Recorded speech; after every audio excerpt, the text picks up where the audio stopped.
Doug Fink, David Shaw, James Sanders, Shaheen Khan, and I will be looking at the news in quantum tech globally, take a deep dive into a topic, and review progress on our predictions. This is the Analyst Roundtable.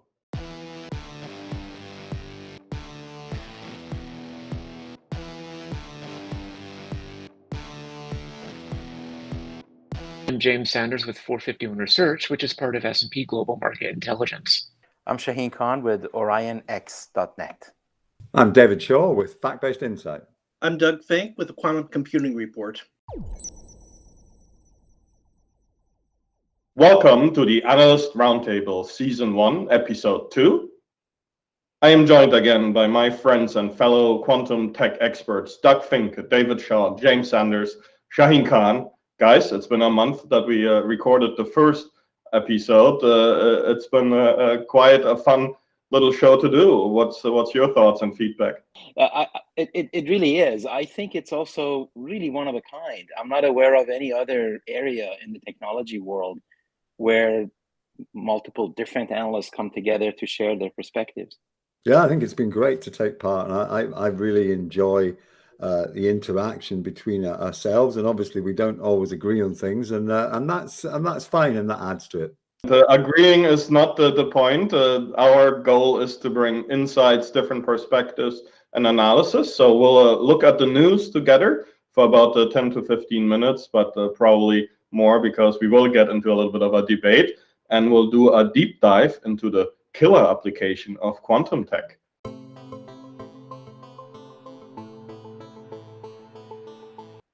We're not specifically focused on financial deals and investors, but of course, big news again with a SPAC, a special purpose acquisition company, one of these creative or a little crazy financial instruments to make big cash liquidity events happen. And our friends up in Canada, D-Wave, benefited from that very nicely. Any insights or thoughts on that? D-Wave was started in 1999. So those guys have waited a long time, 22 years. But in some respects, the deal was very similar to the ones we've seen with IonQ and Rigetti. Valuations plus or minus, were same order of magnitude. The revenue forecasts are the same order of magnitude. I just checked. All these companies are talking about something in the neighborhood between 10 and 20 million this year. So, it is very high price to sales ratios, but they have a lot of work to do to justify their valuations. I must say I'm pleased for the guys at D-Wave. Like Doug said, they've been around for a long time. And I think the whole field should reflect on what they've brought overall. I think it's great that they've pioneered this whole spirit of user-led trials, and that enriches the way that businesses can get benefit from taking part in the ecosystem, in advance of big applications. And I think others should learn from that. One of the things that's in my mind, though, when I look here and I look at all the SPACs, is you've got to ask, is public capital and having a listing on a public stock exchange, is that the right place for you to be at the moment in terms of where the field is? And I just know from personal experience, the dynamic is strongly driven then quarter to quarter, controlling the narrative as to how you've managed to meet your ongoing plans in the market's eyes. And that's a tremendous pressure to take onto yourself. And certainly a number of these businesses, I would say, I think it's a very difficult position for them to put themselves in, that pressure they put onto themselves. I think D-Wave is actually interesting in that regard, because their narrative is strongly focused now around them taking their pilot applications into production, as they've always wanted to do, and they've got this strong story that could give them growing revenue. So I can see how they can now pursue that narrative with the markets over the coming years. But they do face a real challenge still, though, and I don't think actually the challenge to them is from the gate model quantum computing crowd. I think in the short term, the challenge is from quantum inspired digital annealing companies that seek to give clients other ways to implement these types of ideas. And if anything's going to knock off their narrative over the next couple of years, it's going to be having to stay ahead of that type of competition. And I think that can be that can be the challenge for D-Wave. We love D-Wave, one of the OGs in quantum computing, and yes, they are now quantum computing. As David points out, they are working on a gate-based computer, and as Doug mentioned, in the range of 20 million. These are the revenues, and D-Wave actually projects 11 million for this current calendar year, 2022, at a loss of 59 million. These are really crazy valuations and tiny numbers compared to the dollar investments that we talk about. Investors in a SPAC are typically PIPE investors, private investors in public equity. So it's not the public market that is judging your commercial traction. That only happens once you go live on the stock exchange and in the merging of these two entities. But what motivates and drives these deals? So James, Shaheen, what are your thoughts? One thing I'd really like to point about the D-Wave SPAC is that it is structured a little bit differently than other SPACs, both inside and outside of quantum.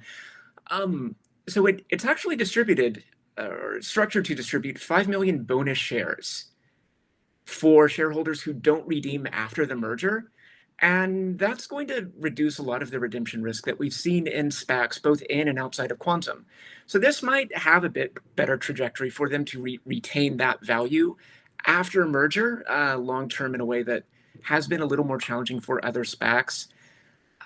It might have been in the Wall Street Journal. I think there was also a recent bit of reporting in the financial papers about interest in SPACs is kind of winding down at the moment as there's other market uncertainties. So it will be interesting. It's interesting timing. Of course, the amount of time that it takes to build the ramp to do this is reasonably long. So it is interesting timing for D-Wave to do this now, but it will be interesting to see how this plays out. Right. My view is that maybe the market is starting to get SPAC'd out. There have been enough now. And I think that what is also true is a growing recognition that given how early we are in the whole evolution of the industry, companies need runway and they need funding to carry them through that long runway, especially with a company like D-Wave that is the OG of quantum computing. And of course, they have a strong association with the category as a whole, but also they're changing courses midstream, trying to do a gate-based, and that is going to require funding. So if you didn't do your SPAC already, I think that time is running out to go do that. So you either need a rich parent like Quantinuum does, or you need to go convince the traditional markets to fund you. And it's starting to get a little bit crowded and it's starting to get a little bit consolidated, like we talked last time, with the whole full stack trend that continues. So that's what I think the situation is. And I think it's great for D-Wave to manage to have got it past the gate while they can. SPAC'd out might be a new prediction to add. Doug, any other thoughts? Yeah, I think there's one other risk. It's not quantum, but I think people should keep in the back of their mind.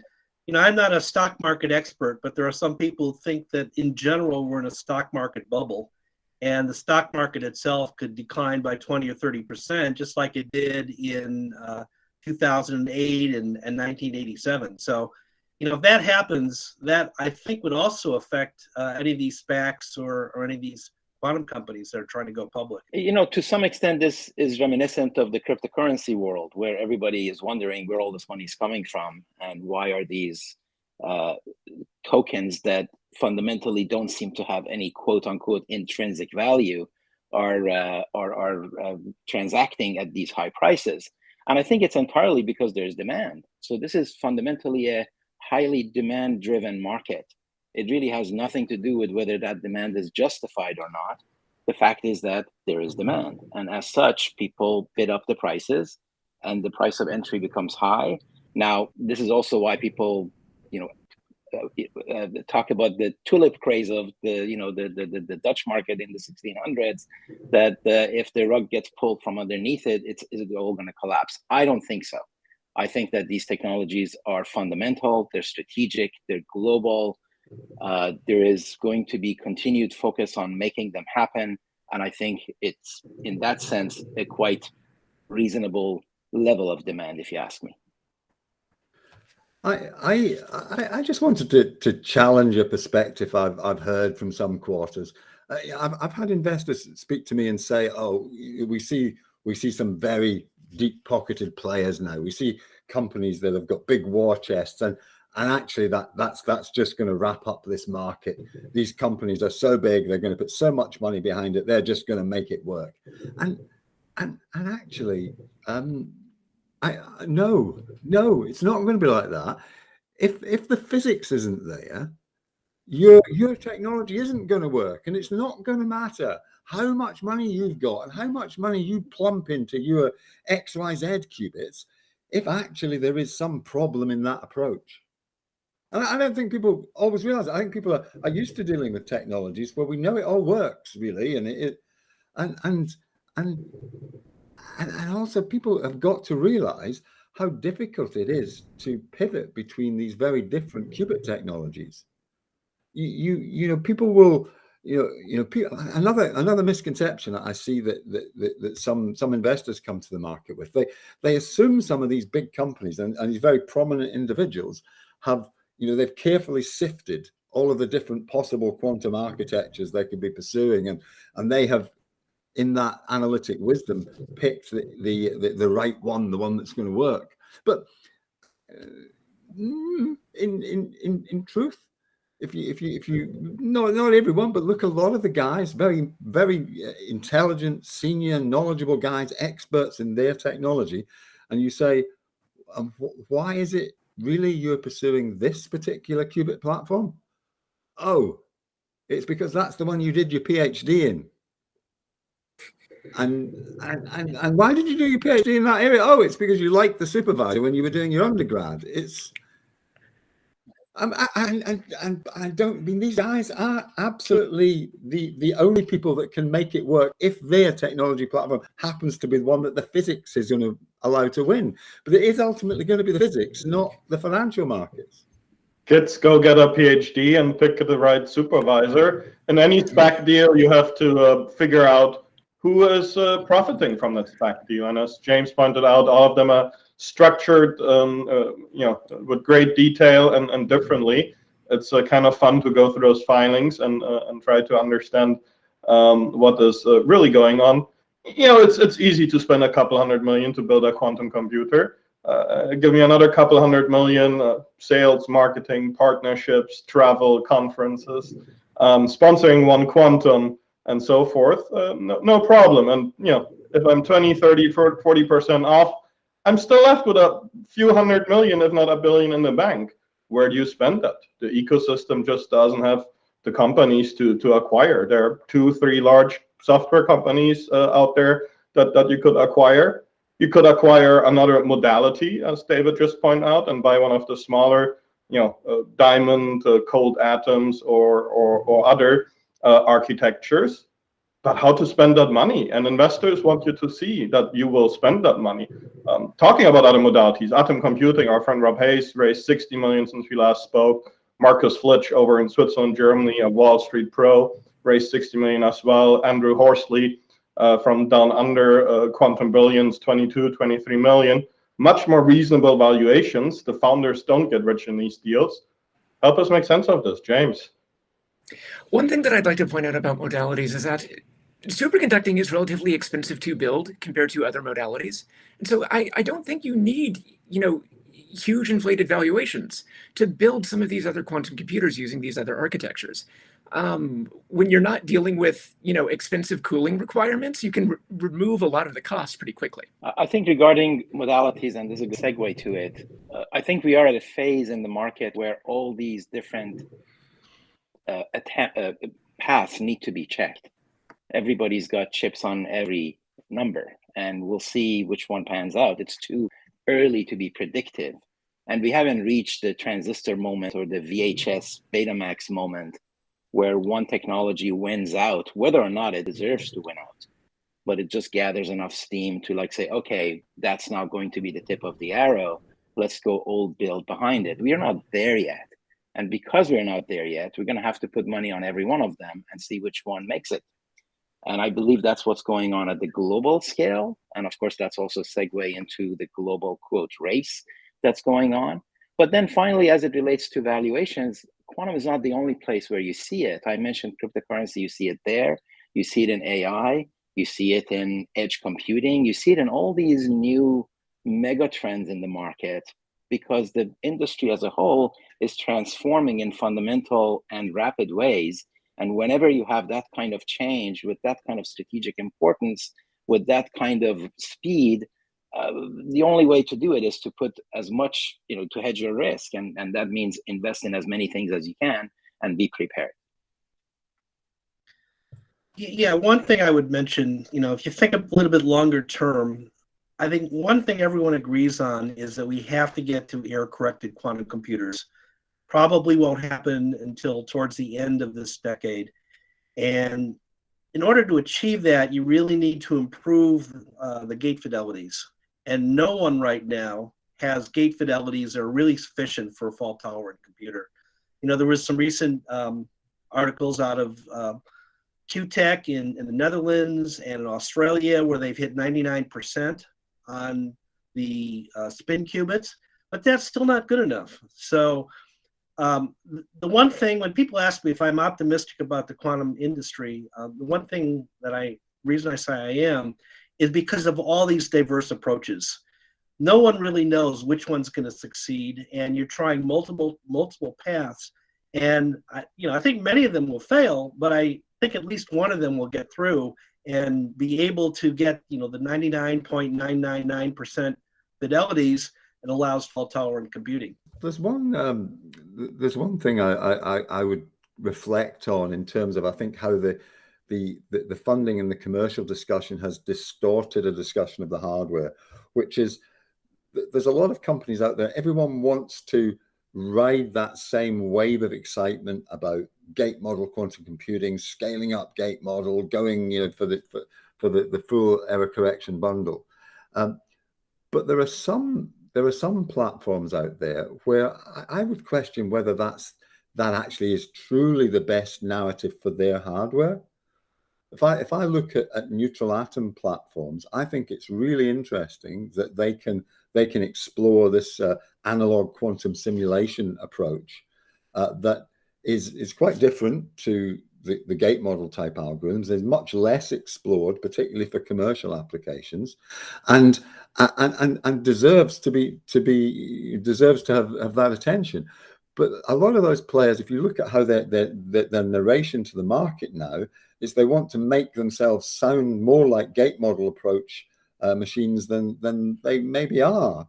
And yes, you maybe can try to make a gate model device out of that platform, but I think I think Doug's dead right about the fidelity challenge, and I think those platforms are really going to struggle to get to the fidelities and scale up the fidelity required.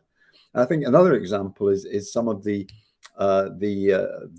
diamond platforms, and I think Quantum Brilliance is one of the companies that's raised money, and actually I think it's very interesting. The NV Diamond platform is very interesting, particularly for smaller few qubit devices, maybe looking at more of a quantum comms, quantum internet type application. But I think some of these companies, they can be almost resistant to you putting that narrative on where they're going, because they want to be saying we're building big gate model quantum computers like everyone else. And I think it's not a problem if that's just some talk and actually the right things go on, but it is a problem if the funding and the money and the commercial priorities start to get distorted onto the wrong program of development. And to wrap up the financial part, Nord Quantique up in Canada raised $9.5 million Canadian dollars. That's 0.5% of what their colleagues at the D-Wave raised for superconducting qubit with a new spin on it, no pun intended. Talking about these architectures and modalities, we all also saw the MIT research news, how they accidentally came across a new type of qubit with a record 10-second coherence time.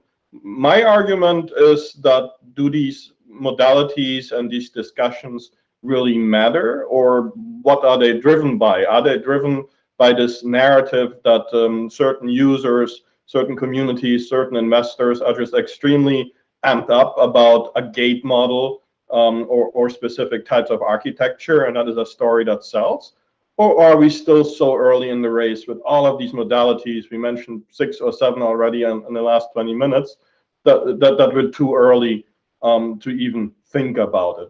Are we too early, or are we far enough that we really should be thinking about the enterprise use cases rather than the modality? How important is the modality, Shaheen? I think we are too early, number one. Number two, they do matter because they will impact software, they will impact adoption, and very important in my mind, they impact the supply chain. And given that supply chain has bubbled up to the fore as a global strategic consideration, and given that some of these really are a matter of global competitive positioning of nation states, that is a consideration. And I think as a result, it deserves to be pursued in all the different avenues. And as we discussed earlier, if one of them really wins out, well, then that will start settling things. But I don't expect that we might have one that wins out. I think that we might have a few of them that win out for specific use cases, or good enough for somebody to back it and make it happen and keep building on it over time. So shouldn't we all be building portfolios of modalities rather than getting excited about the one or the newest one, James? I think in the next, say, 5 or so years, you could see a situation play out where you've got 1 or 2 winners for each qubit architecture. Predicting this is going to be quite challenging, but I think that that's probably how this is going to go. And there could be, like the Majorana fermions, there could be things that don't quite work out long term. But architectures matter insofar as doing science in public increases the rate of advancement. And so just having all of this stuff out there, adding to Shaheen's comments, is going to make the environment, the supply chain, the appetite for this a little bit better, I think. I think one of the things we've got to become accustomed to is looking at some of the news as it breaks in the sector, and realizing that some of these ideas are at radically different points in their technical development. We've got to distinguish between someone that's demonstrated a new fidelity result on their current production hardware. They've got a new quantum volume on a machine you can buy time on the net, and that's separate to what has that commercial company done, and it's on a development prototype device in the back office, and separately again, and importantly separately, sometimes that company, well, really this work's been done at a university that they're associated with, and something's been demonstrated at the university, and sometimes it's not been demonstrated on a device. It's a bit of theory work, and no disrespect to theorists, but it's going to take a bit longer to get that then demonstrated that it really is going to work in a physical device, etc.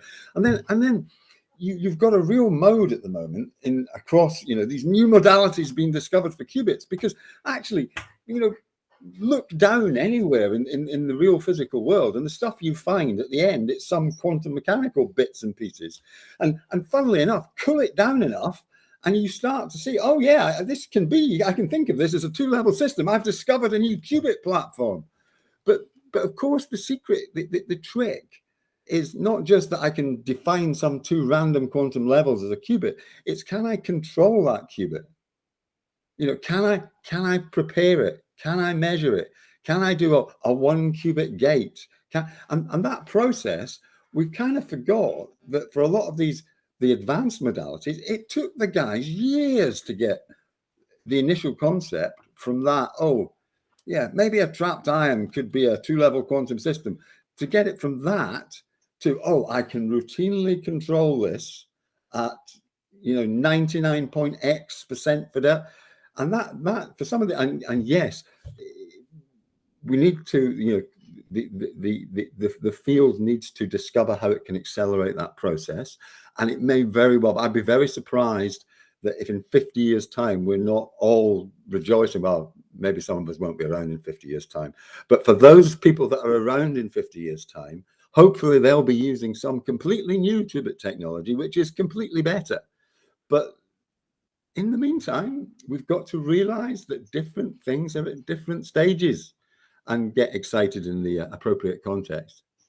Well, you have to finish your PhD first and find the right supervisor. Another piece, and Doug, I'd like your input on this, of technical news that made the rounds is Duke and IonQ finding a new way to do n-qubit to fully gates, which helps with the efficiency of quantum algorithms.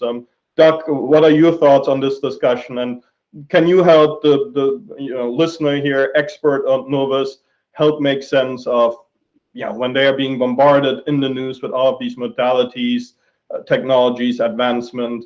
How should one think about it? And what are your thoughts on the architecture discussion? Yeah, this actually falls on to what we were saying previously. Progress in this industry is going to be made with many, many small steps. There's not going to be one announcement of one thing, a type of gate that's going to revolutionize the industry. So this announcement from IonQ and Duke is an example of that. They've created an n-qubit gate, which can potentially help algorithms. I think it's still in the very early stages, even for them, because I did talk with them. They still need to characterize it. They still need to figure out what the gate fidelities are. I'm going to continue hammering on gate fidelities because I really think that's one of the most important parameters. And the question is, will this improve the overall gate fidelities or the accuracy of the algorithms? The other advantage is that this n-qubit gate can actually replace something that can be synthesized with many 2-qubit gates. And in the IonQ architecture, that's actually important because if they can do in one level what they used to do in 7 levels, because their gates are so slow, that's a big savings for them. Yeah, I think it's a significant achievement from a research standpoint, but also, as was mentioned, it's way too upstream right now. I think that if your collateral is an archive paper, that already speaks to it being in the research phase rather than in a product phase. And of course, that's part of the reason why we're all here, is because none of them really have cleared that gate yet. And the moment it does, I think it's going to put pressure on the upstream technology to position itself as upstream technology and not something that you're likely to use tomorrow. And you're right, David and Doug, right now, if you are an observant or a participant in this market, you have to really double click on everything and see exactly where it is in its evolution. Is it still 3-4 years away, or is it like imminent? Has it been worked on for the past 20 years, or is it a spark in somebody's head right now? And that's really hard to tell. Of course, that's one reason why, they should all come to you guys and get the feedback, right? So to summarize the first half of this, and we'll end up with a quick look at the one more news topics. When you see investments, be it a SPAC or a typical equity deal, understand where the money is coming from, where it is going, what people are using it for, and who benefits for it. If you see announcements on qubits and qubit technology, try to understand if it's at the university research level, if it's at the company level, or if it's at a real engineering production level, and who the audience, who the reader of that announcement is. That might really help you understand the importance and reach of these press releases. James, do you have a final comment on that topic? Yeah, this isn't as much a complaint about the science or the technology behind it, but it is interesting that Shaheen noted about this being upstream. The IonQ announcement, I think the third sentence in, says that it can only be run on IonQ hardware. Here's the thing. Repeatability is the cornerstone of science. So if you can't repeat a process, and other quantum computers are also really early, if you cannot repeat this on anything other than IonQ, and IonQ has not characterized it on their own system, what do they have? So there's my little whinge about marketing and public relations and communications. And a lesson in political correctness 101. Another topic that we were hoping to make a sense of, albeit only for a couple of minutes, are the international markets. A big announcement by India and their new national strategy. And India boldly predicted 310 USD billion of a quantum computing market by 2030. I think my eyes dropped out of my head.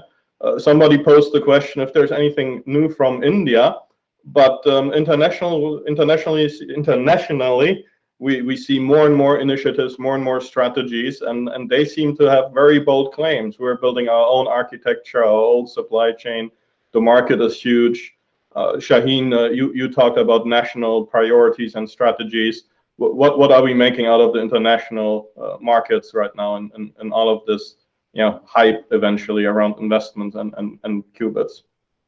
So while it seems like India is counting on inflation to make that 310 billion make sense in 2030, maybe that's really more a comment about monetary policy than the size of the market. And I'm just joking. But while that may be the case, it nevertheless is a very important announcement because it puts India on the map.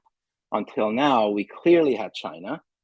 Clearly, we have North America. Each of them seem to be spending on the order of $100 million a year in research, albeit for Chinese, it's a little bit more directed and more holistic and really a state-driven technology rather than a private company-driven technology. There are more papers coming out of quantum computing from China, but there are more patents coming out of North America. And then EU, of course, is still trying to figure itself out in this new geopolitical landscape where they kind of have to stand on their own feet and exert and assert, and I think they're doing that. I've been really pleased with some of the pronouncements from Brussels on how they're trying to invest in new technologies and trends. Very ambitious agenda. So India now adding itself to that mix is very important. They clearly have the technological basis and the size of the market and the capital to go do this. So that's really important. The other aspect of it was that if they say quantum in general, maybe there's a segue into quantum sensing. What applications are they talking about? For example, in China, I see more focus on photonics and fiber optics than I see in other places, perhaps because quantum communication is something that they see as more imminent than quantum computing.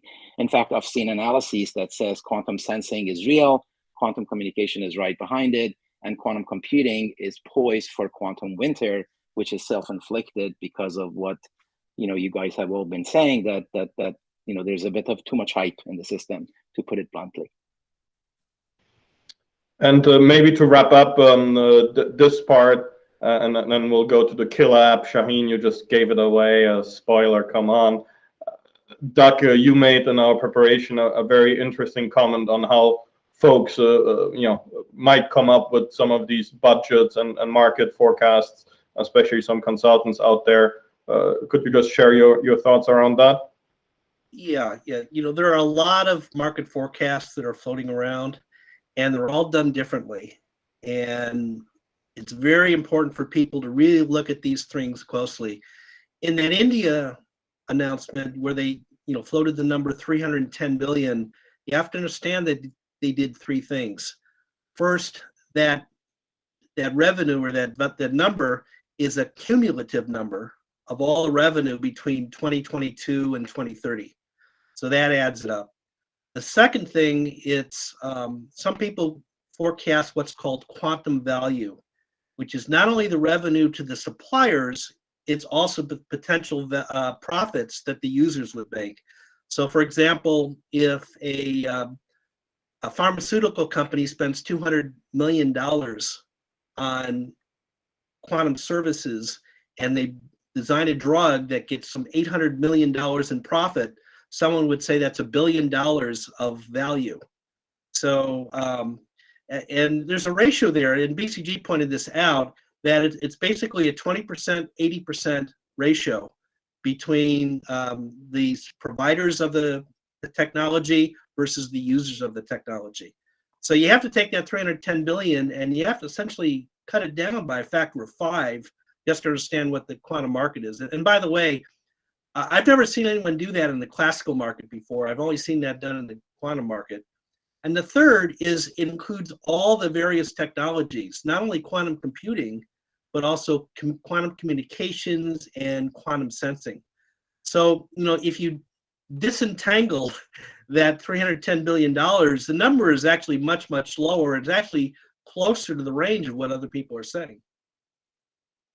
Quantum laws also apply to PR, sales, marketing, expertise, and forecast in quantum, not just classical. I see, James, you also shared a market forecast by Hyperion. David, you are itching to make a comment. Shaheen, let's make it quick before we run out of time.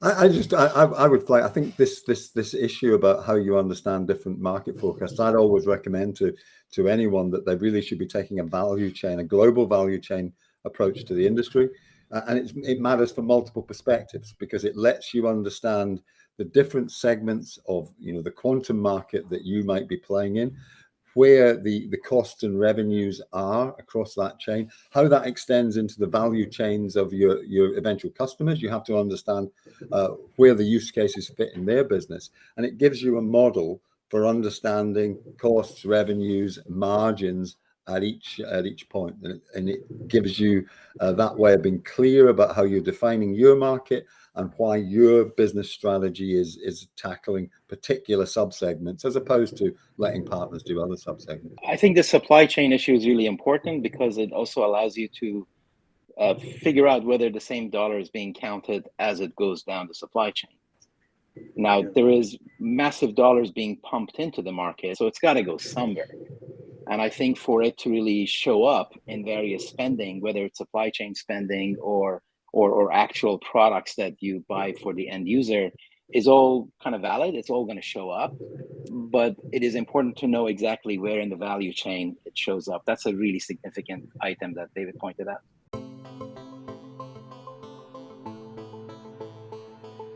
Our hope was to take a lot of time to do a deep dive, but we get too excited discussing the news, which is too bad because we found the killer application of quantum technologies. I think we gave it away by now, but hopefully we can take a few minutes to talk about something other than quantum computing, and in this case, quantum sensing, which many of us believe might be that killer application, and we say that with a little bit of a grain of salt. But quantum sensing, is the use of quantum properties to take physical measurements. This has been done in atomic clocks, magnetometers, applications are in positioning systems, microscopy, communication technology, and so forth. David, you kind of were the first to float this idea.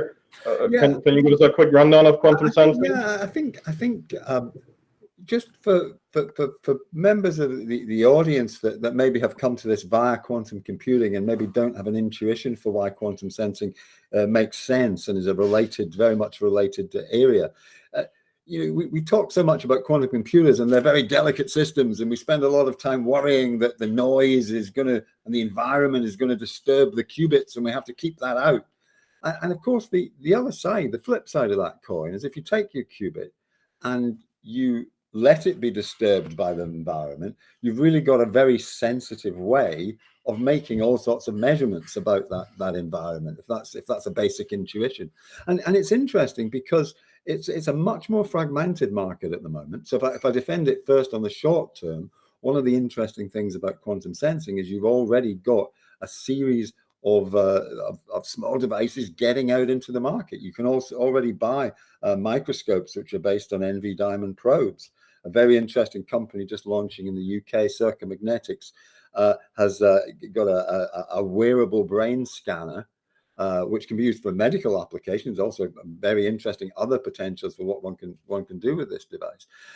And they're the relatively short term. But one of the most interesting results for me that came out of 2021 on a theoretical level was really the long-term deep connection between quantum sensing and the potential of quantum machine learning. Because everyone likes to talk about quantum machine learning, but putting your finger on a really realizable application is sometimes more elusive because there are a lot of, read the fine print, small steps that you have to get through.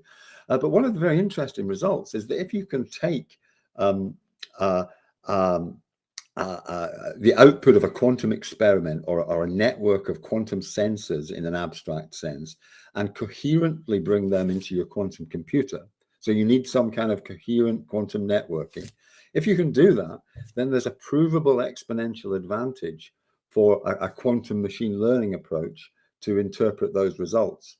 And if you really buy that, it potentially is a very powerful long-term application for quantum computing. And for me, it's one of the arguments why I think, you know, we've got a good prospect to think in the long term we'll see a genuine quantum internet, because it harvests the exponential power of distributed quantum computing.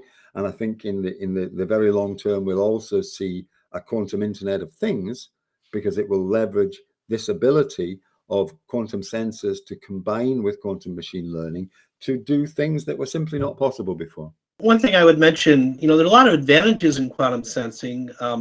First of all, you know, we don't have the hype that we have in quantum computing. You know, people are a lot more realistic about it. Second of all, you know, there's very little software.